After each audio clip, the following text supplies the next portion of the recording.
Hi friends, നല്ല തണുപ്പുള്ള സമയമല്ലേ ഇപ്പോൾ.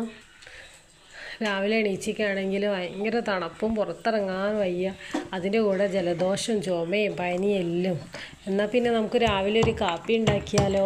ചുക്ക് കാപ്പി ഉണ്ടാക്കാം നമുക്ക്. മുറ്റത്തുനിന്ന് ഇലകളൊക്കെ പറിച്ച് കൊണ്ടുവന്ന് നിൽക്കണ്. കഞ്ഞിക്കൂർക്കലും തുളസിയും ഇതാണ് ഇവിടെ ഉള്ളത്. അപ്പോൾ അതിട്ട് കഴിഞ്ഞ് വെള്ളം തിളപ്പിച്ച് ശർക്കര ഇട്ട് ചുക്ക് ഒരു കഷ്ണം ഉണ്ടായിനി അത് പൊടിച്ചിട്ട് കുരുമുളക് പൊടിയും ചെറിയ ഉള്ളി എല്ലാം ചതച്ചിട്ട് നല്ലോണം തിളപ്പിക്കാം. മൂടി വെച്ച് കഴിഞ്ഞ് നല്ലോണം തിളപ്പിക്കാനിട്ട് ഈ ഇലകളിലുള്ള ഔഷധമൊക്കെ ഈ വെള്ളത്തിലേക്ക് ഇറങ്ങട്ടെ. ഇത് രാവിലെ ഒരു ഗ്ലാസ് കുടിച്ചാൽ നല്ല ആശ്വാസമാണ് കേട്ടോ. തണുപ്പത്ത് നല്ല സുഖമാണിത് കുടിച്ചാൽ. കുറച്ച് എരിവും മധുരമൊക്കെ ആയിട്ട് എല്ലാവരും കുടിക്കുന്നുണ്ടാവും തണുപ്പ് കാലത്തും.